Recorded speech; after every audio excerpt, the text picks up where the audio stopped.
Hello guys, pag-usapan lang natin ang breaking news na pinag-uusapan nga naman guys ng mga netizens. Catherine Bernardo ayaw na ng permanenteng leading man. Kaya nga naman guys, nagsalita na si Catherine Bernardo patungkol umano kung bakit ayaw niya na ng permanenteng leading man. Dahil ba sa nangyaring iwalayan nila ni Daniel Padilla. Kaya nga naman guys, ayaw niya na ng permanenteng leading man. Kasi alam naman natin guys, baka ma-inlove na naman siyang muli.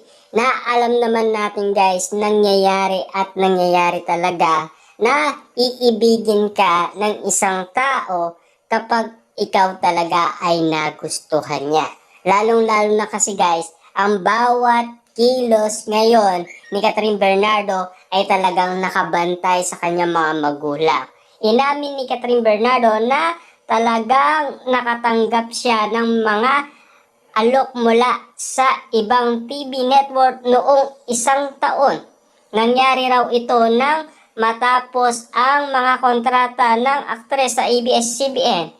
Kakapirma pa lamang ni Catherine ng panibagong kontrata sa Kapamilya Network kamakailan.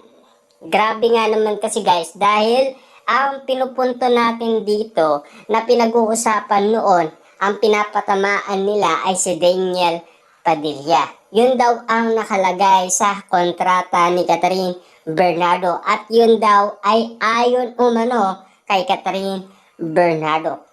Lahat ba guys ng mga bagay na nangyayari umano kay Catherine Bernardo talaga ang sinisisi ng ibang tao ay si Daniel Padilla? Maaring gusto lang talagang makalimutan muna ni Catherine Bernardo or para mapabilis nga naman siyang makamove on. Kasi alam naman natin guys, may galit pa rin si Catherine Bernardo kay Daniel Padilla. Kitang-kita nyo naman guys, no? Banggitin man nila ang pangalan Daniel Padilla ay umiiyak na siya dahil alam naman natin guys, masakit pa rin para kay Catherine Bernardo ang mga nangyari para sa kanya. Dahil 11 years nga naman kasi guys, nagtagal ang kanilang relationship ni Daniel Padilla. Ang bawat nakalipas nga naman guys ay pilit pa rin pinag-uusapan at binibigyan nga naman guys ng reaction ng iba't ibang mga tao. 20 taon nang aktibo ang aktres sa show business abang nasa bakuran ng ABS-CBN. Tinturing ni Catherine na pangalawang tahanan ang Kapamilya Network kaya mabilis siyang nakapag-desisyon na manatili rito. Mabilis kong siguradong nasagot na hindi talaga because hindi ko ipagpapatuloy raw ni Catherine ang paggawa ng mga proyekto na iba't iba ang leading man. Para sa aktres ay mas marami siyang matututunan kapag paiba-iba ang nakakasama sa trabaho. I'm really open now to working with anybody. I'm really open to working with different leading men or different women na alam ko na may matututunan pa ako pagtatapos ng dalaga. Grabe nga naman kasi guys ang mga sinasabi ng iba.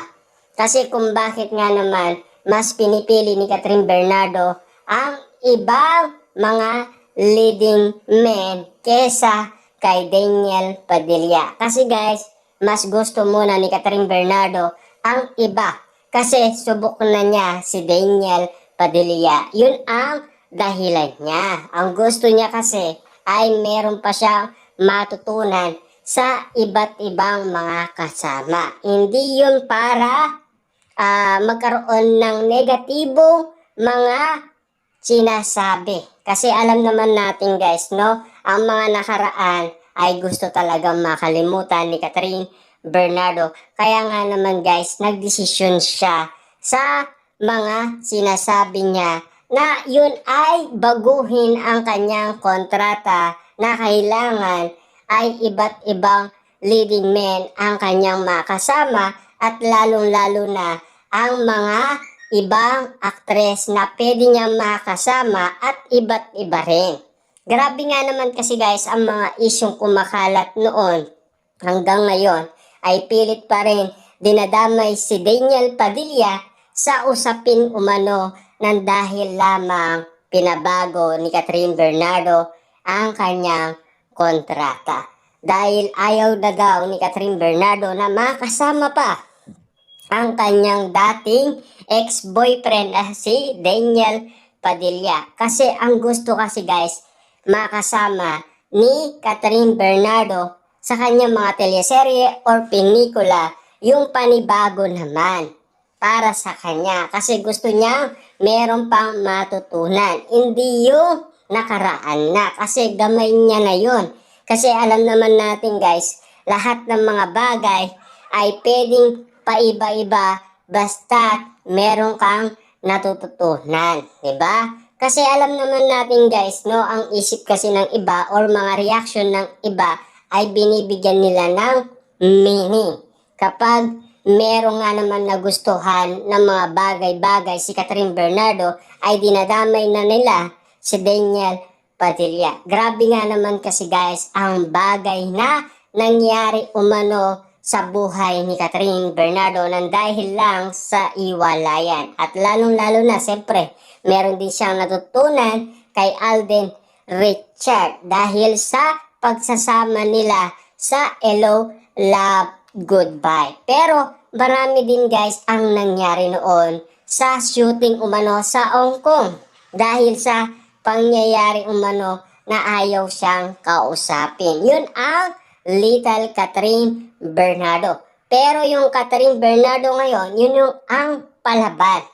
Ito na yung matured na Catherine Bernardo at ayon din kay Catherine Bernardo, ang nangyari yan ay transformation daw. Yun kasi guys, mga ginagawa umano ni Catherine Bernardo na pinakita niya na sa atin. Kaya naman guys, pagkakaiba nga naman at kinukumpara pa yung noon at ngayon ng mga netizens kung kasama niya pa daw si Daniel Padilla ay hindi niya magagawa daw ang lahat ng pinakita sa atin ni Catherine Bernardo. Siyempre, nag-matured na yung tao at gusto niya nang baguhin ang kanyang sarili. Kaya nga naman niya pinakawalan na ang mga nakaraan para maka-move on nga naman.